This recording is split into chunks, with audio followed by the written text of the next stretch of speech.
Breaking news కాసేపట్లో Maoist అగ్రనేత బర్సే దేవాను media ఎదుట ప్రవేశపెట్టనున్నారు పోలీసులు. తెలంగాణ డీజీపీ శివధర్ రెడ్డి బర్సే దేవా వివరాల్ని వెల్లడించనున్నారు. నిన్న బర్సే దేవా డీజీపీ ఎదుట లొంగిపోయారు. మరో 15 మందితో కలిసి సరెండర్ అయ్యాడు దేవా.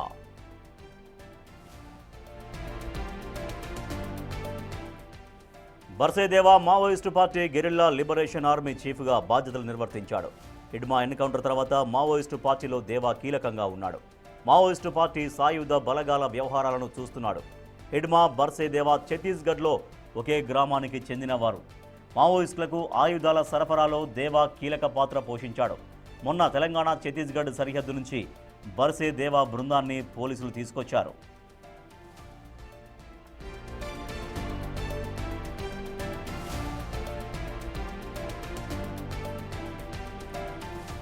మావోయిస్ట్ అగ్రనేత బర్సే దేవా నిన్న డీజీపీ శివధర్ రెడ్డి ఎదుట లొంగిపోయారు. కొద్దిసేపట్లో మీడియా ముందు ప్రవేశపెట్టబోతున్నారు.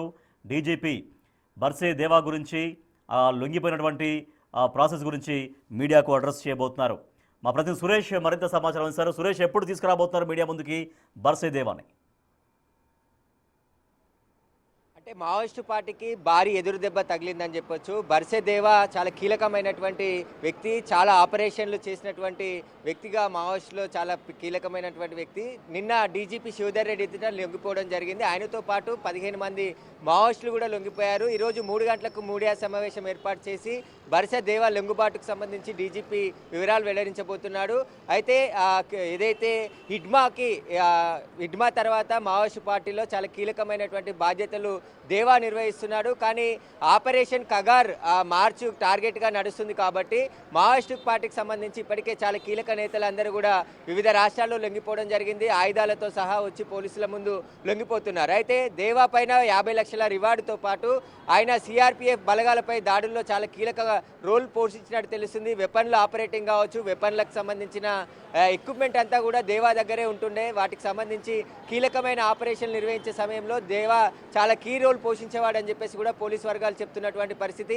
ఇప్పుడు హిడ్మా తర్వాత మావోయిస్టు కేంద్ర కమిటీకి సంబంధించి కీలక బాధ్యతలు దేవానే నిర్వహిస్తున్నాడని చెప్పేసి కూడా మావోయిస్టు పార్టీ ప్రకటన చేసింది. కాబట్టి కొద్ది రోజుల నుంచి దేవా తెలంగాణ పోలీసులకు టచ్లో ఉన్నాడు. డీజీపీ శివధర్ రెడ్డి ఆధ్వర్యంలో లొంగిపోతానని చెప్పేసి పోలీసులకు సమాచారం ఇవ్వడంతోనే నిన్న దేవా డీజీపీ శివధర్ రెడ్డి ముందు 15 మంది మావోయిస్టులతో లొంగిపోవడం జరిగింది.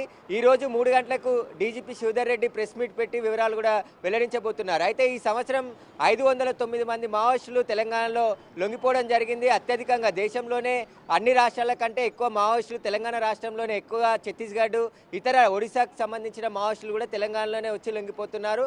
వారికి పునరావాసంతో పాటు వారి సంబంధించిన ఏవైతే ఆరోగ్యపరమైన సమస్యలున్నా పూర్తిగా ఆదుకుంటామని చెప్పేసి భరోసా ఇవ్వడం, ఇటు ఆపరేషన్ కగారు కూడా కొనసాగుతుంది కాబట్టి మార్చి 31 వరకు ఆ మావోయిస్టులు లేకుండా భారతదేశంలో చేస్తామని చెప్పేసి ఇప్పటికే కేంద్ర మంత్రి అమిత్ షా కూడా ఆ ప్రకటన విడుదల చేయడం, కేంద్ర బలగాలన్నీ కూడా అడవులని జల్లడ పడుతుండడంతో ఇక మావోయిస్టులు అంతర్గత విభేదాల కారణంగా కూడా కొందరు లొంగిపోతున్నటువంటి పరిస్థితి ఉంది. కానీ ఇప్పుడు దేవా చాలా కీలకమైనటువంటి వ్యక్తి. తెలంగాణ పోలీసుల ముందు కొన్ని ఆయుధాలతో లొంగిపోవడం జరిగింది. అతను ఏదైతే ఆపరేషన్లు నిర్వహించేదో మావోయిస్టు పార్టీకి సంబంధించి అందులో చాలా కీలక పాత్ర పోషించేవాడని చెప్పేసి కూడా నిఘా వర్గాలు గతంలో గుర్తించాయి. కాబట్టి ఇప్పుడు దేవా లొంగిపోవడంతో మావోయిస్టు పార్టీకి చాలా కీలకమైనటువంటి ఎదురుదెబ్బ అని చెప్పొచ్చు. మావోయిస్టు పార్టీ ఇంకా ఎవరు ఉండలేని పరిస్థితి ఏర్పడినట్టు తెలుస్తుంది.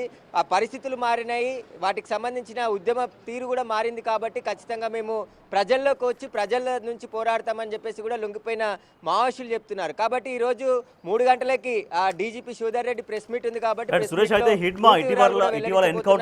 ఇప్పటికే అత్యధికంగా హిడ్మాది దేవాది ఇద్దరిది కూడా ఒకటే ఊరు, ఒకటే గ్రామం. అంటే హిడ్మా ఎన్కౌంటర్ తర్వాత ఇంకా దేవా కూడా మనం దీంట్లో కొనసాగడం కరెక్ట్ కాదేమన్నటువంటి ఆలోచన, ఒక రకమైనటువంటి ఒక అభద్రతా భావం దేవాను వెంటాడి చివరికి లొంగిపోయేలా చేసినటువంటి చర్చ ఉందా? ఖచ్చితంగా, ఎందుకంటే హిడ్మా ఎన్కౌంటర్ తర్వాత చాలా కీలకమైనటువంటి వ్యక్తులంతా కూడా పోలీసుల ముందు వచ్చి లొంగిపోతున్నారు. అడవుల్లో ఉండలేని పరిస్థితులు ఏర్పడ్డాయి. కేంద్రం పూర్తిగా హెలికాప్టర్లతో సహా అడవులను జల్లెడ పడుతున్నది. అక్కడ ఎవరు కూడా మావోయిస్టు పార్టీకి సంబంధించిన ఎవరైనా ఎదురు పడితే ఎన్కౌంటర్లు జరుగుతున్నాయి, చనిపోతున్నారు. కాబట్టి ఇక అడవుల్లో ఉండలేని పరిస్థితి ఉంది కాబట్టి ఖచ్చితంగా లొంగిపోతున్నామని చెప్పేసి కూడా చాలామంది మావోయిస్టులు చెప్తున్నటువంటి పరిస్థితి. ఇక అంతర్గత విభేదాలు కూడా ఒక కారణం అని చెప్పేసి కూడా మావోయిస్టు సంబంధించిన లొంగిపోయిన వారందరూ కూడా గతంలో చెప్పారు. అయితే హిడ్మా ఎన్కౌంటర్ తర్వాత హిడ్మా స్థానంలో ఆ దేవా కీలక రోల్ పోషించేవాడు, కానీ దేవాన్ని కూడా ఎన్కౌంటర్ చేసే పరిస్థితి ఉంది. కాబట్టి ఖచ్చితంగా ఆయన లొంగిపోవడమే ఉత్తమం అనుకునే పోలీసులు ఎదుట ఈరోజు లొంగిపోయినట్టు తెలుస్తుంది. దానికి సంబంధించి ఆయన పైన 50 లక్షల రివార్డు కూడా ఉంది. ఆ రివార్డును కూడా దేవాకే అందించనున్నారు. ఆ లొంగిపోయిన మావోయిస్టులకు కూడా భద్రత కల్పిస్తాము, అవసరమైన ఉపాధి కూడా ప్రభుత్వం ఏర్పాటు చేస్తుంది. కాబట్టి అడవుల్లో ఉండి పోరాటం చేయాల్సిన పరిస్థితి ఇప్పుడు లేదు.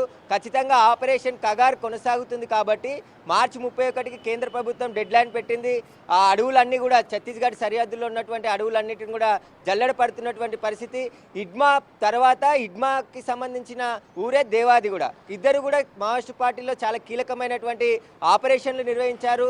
సిఆర్పిఎఫ్ బలగాలపై దాడుల్లో కూడా హిడ్మాతో పాటు దేవా కూడా ఉన్నాడు, పాలు పంచుకున్నాడు. కాబట్టి దేవా ఆపరేషన్ నిర్వహించడంలో చాలా కీలక రోల్ పోషించేవాడని చెప్పేసి కూడా పోలీస్ నిఘా వర్గాలు గతంలో గుర్తించాయి. కాబట్టి దేవాని పోలీసులకు టచ్లోకి తెచ్చింది. పోలీసులకు సంబంధించిన అక్కడ ఇన్ఫార్మర్లతోని మధ్యవర్తిత్వం వహించి డీజీపీ శివధర్ రెడ్డి ద్వారా తెలంగాణలో లొంగిపోతే సేఫ్గా ఉంటానని చెప్పేసి కూడా దేవా తెలంగాణ పోలీసులు ఎదుట లొంగిపోయినట్టు తెలుస్తుంది. ఆయనతో పాటు మొత్తం 15 మంది ఆయనతో పాటు పనిచేసినటువంటి మావోయిస్టులంతా కూడా పోలీసుల ముందు లొంగిపోయారు. ఈరోజు 3 గంటలకి పోలీసులు DGP Sridhar Reddy press meet పెట్టి పూర్తి వివరాలు కూడా వెల్లడించబోతున్నారు. ఉన్నటువంటి చాలా మంది అగ్రనేతలు కూడా మావోయిస్టు పార్టీ ఇప్పటికే కోల్పోయింది, చాలా మంది లొంగిపోతున్నారు. ఇవాళ దేవా కూడా లొంగిపోయారు. కొద్దిసేపట్లో మీరు చెప్తున్నట్టుగా 3 గంటలకు మీడియా ముందుకు రాబోతున్నారు. అయితే ఇట్లా ఇంకా లొంగిపోయేటువంటి ప్రక్రియని అంటే వాళ్ళకు మీరు మా దగ్గరికి వస్తే జనజీవన స్రవంతిలో కలిసే విధంగా మీకు సహకరిస్తామన్నటువంటి ఒక మెసేజ్ ఒక ఆపరేషన్లో భాగంగా ఎట్లా పోలీసులు వాళ్ళకు ఇస్తూ ఉన్నారు. సో ఇంకా కూడా అనుకుంటున్నారా ఇప్పుడు దేవా తర్వాత ఇంకా మరిన్ని లొంగుబాటులు ఉంటాయి, మరింత కీలకంగా ఎవరైతే ఉన్నారో వాళ్ళందరూ కూడా లొంగుబాటు ఉంటాయి అన్నటువంటి ఒక ఎక్స్పెక్టేషన్ పోలీసు వర్గాల్లో కనిపిస్తోందా? ఖచ్చితంగా, ఎందుకంటే పోలీసులకి చాలామంది ఇంకా టచ్లో ఉన్నట్టు తెలుస్తుంది. కేంద్ర కమిటీలో ఉన్నటువంటి తెలంగాణకు చెందిన వారే ఇంకా 10-15 మంది వరకు కూడా ఉన్నట్టు తెలుస్తుంది. వారంతా కూడా తెలంగాణ పోలీసులు ఎదుట లొంగిపోవాలని చెప్పేసి కూడా పిలుపునివ్వడం జరిగింది. సీఎం రేవంత్ రెడ్డి ఆదేశాలతో పునరావాసం కల్పిస్తాము, మావోయిస్టులందరూ కూడా లొంగిపోవాలని చెప్పేసి పిలుపుని ఏదైతే ఇచ్చారో ఆ పిలుపు మేరకే చాలామంది వచ్చి మావోయిస్టులు లొంగిపోతున్నారని చెప్పేసి కూడా గత ప్రెస్ మీట్లో డీజీపీ శివధర్ రెడ్డి చెప్పడం జరిగింది. కాబట్టి తెలంగాణ అంటే ఇతర రాష్ట్రాలకు సంబంధించిన మావోయిస్టులు అంతా కూడా తెలంగాణలో వచ్చి లొంగిపోతున్నారు. కానీ తెలంగాణకు సంబంధించిన కొంతమంది కేంద్ర కమిటీ సభ్యులు ఇంకా ఉన్నారు. కాబట్టి వారు కూడా తెలంగాణలో వచ్చి లొంగిపోతే వారికి పునరావాసం కల్పించవచ్చు, వారికి సంబంధించిన ఏదైనా ఆర్థిక సాయం కూడా తెలంగాణ ప్రభుత్వం చేయడానికి సిద్ధంగా ఉంది. కాబట్టి వారందరూ కూడా వచ్చి తెలంగాణలో పోలీసుల ముందు లొంగిపోవాలని చెప్పేసి కూడా పలుమార్లు ఓపెన్గానే సూచనలు చేయడం జరిగింది. రాజకీయ నాయకులు కావచ్చు, జర్నలిస్టుల ద్వారా కావచ్చు, పోలీసుల ద్వారా కావచ్చు, మీకు ఎవరైతే నమ్మకంగా ఉంటారో వారి ద్వారా వచ్చి తెలంగాణ ప్రభుత్వం ముందు లొంగిపోవాలి, పోలీసుల ముందు లొంగిపోవాలి అని చెప్పేసి కూడా వాళ్ళు ప్రకటన చేశారు. ఆ ప్రకటన అందుకున్న మావోయిస్టులే తెలంగాణలో భారీగా వచ్చి లొంగిపోతున్నారు. కాబట్టి ఇక ఏదైతే మావోయిస్టు సిద్ధాంతాలు కావచ్చు, మావోయిస్టుకి సంబంధించిన ఉద్యమం కావచ్చు, అదంతా కూడా మారింది. అంటే గతంలో పరిస్థితులు వేరు, ఇప్పుడున్నటువంటి పరిస్థితులు వేరు, టెక్నాలజీ పెరిగింది. ఇటు బలగాలు, కేంద్ర బలగాలు కూడా అడవులనంతా కూడా జల్లెడ పడుతున్నటువంటి పరిస్థితి. ఖచ్చితంగా అక్కడ ఉంటే చనిపోతామనే ఒక అభద్రతా భావంతోనే చాలామంది మావోయిస్టులు అక్కడ ఉండి ఇంకా పోరాటం చేయాల్సింది ఏదీ లేదు. కాబట్టి ప్రజల్లో ఉండి ప్రజల ద్వారా పోరాటం చేస్తామని చెప్పేసి కూడా లొంగిపోయిన మావోయిస్టులు గతంలో చెప్పినటువంటి మాటలు. కాబట్టి ఇప్పుడు దేవా లొంగిపోవడం మావోయిస్టు పార్టీకి చాలా కీలక దెబ్బ అని చెప్పొచ్చు. ఎందుకంటే చాలా కీలకమైనటువంటి వ్యక్తి దేవా. అయితే ఆయన హిడ్మా తర్వాత ఆ మావోయిస్టు కేంద్ర కమిటీకి సంబంధించిన కీలక బాధ్యతలు కూడా దేవానే చూస్తున్నాడని చెప్పేసి కూడా చాలామంది మావోయిస్టులు చెప్పారు. తెలంగాణ పోలీస్ నిఘా వర్గాలకు ఉన్నటువంటి సమాచారం కూడా అదే. అయితే తెలంగాణ పోలీసులకు గత కొద్ది రోజుల నుంచి కూడా దేవా అందుబాటులో ఉన్నట్టు తెలుస్తుంది. తాను లొంగిపోవడానికి సిద్ధంగా ఉన్నాను, నాకు నా భద్రతకు హామీ ఇస్తే నేను ఖచ్చితంగా తెలంగాణలో వచ్చి లొంగిపోతానని చెప్పేసి కూడా తెలంగాణ పోలీసులకి ఆయన సమాచారం ఇచ్చినట్టు తెలుస్తుంది. అందులో భాగంగానే నిన్న ఆయన తెలంగాణ డీజీపీ శివధర్ రెడ్డి ఎదుట వచ్చి లొంగిపోవడం జరిగింది. తానే కాకుండా తనతో పాటు పనిచేసినటువంటి 15 మందిని కూడా తీసుకొచ్చి తెలంగాణ పోలీసుల ముందు లొంగిపోయారు. అయితే దీనికి సంబంధించిన పూర్తి వివరాలు ఇంకా కేంద్ర కమిటీ సభ్యులు ఎంతమంది ఉన్నారు, తెలంగాణకు సంబంధించిన వాళ్ళు ఎంతమంది ఉన్నారు, వాళ్ళందరూ కూడా తెలంగాణ పోలీసుల ముందు అంటే గడువులోగా, ఎందుకంటే ఆపరేషన్ కగార్ అనేది విస్తృతంగా కొనసాగుతుంది. ఇప్పటికే చాలామంది మావోయిస్టులు ఇటు మహారాష్ట్రలో కావచ్చు, ఛత్తీస్గఢ్, ఒడిశా ప్రభుత్వం ముందు కూడా లొంగిపోవడం జరిగింది. వందల సంఖ్యలో మావోయిస్టులు లొంగిపోతున్నారు. కాబట్టి ఇక మావోయిస్టు పార్టీ అనేది కనుమరుగయ్యే అవకాశం ఉంది. మావోయిస్టు పార్టీ అనేది లేకుండా చేస్తామని చెప్పేసి కూడా కేంద్రం ఖచ్చితంగా చెప్పింది. కాబట్టి ఇక అడవుల్లో ఉంటే ఖచ్చితంగా ఎన్కౌంటర్ అయ్యే అవకాశం ఉంటుంది. కాబట్టి ప్రజా జీవితంలోకి వచ్చి ప్రజలతో కలిసి ఉంటామని చెప్పేసి కూడా లొంగిపోతున్నట్టు తెలుస్తుంది. Right, thank you Suresh.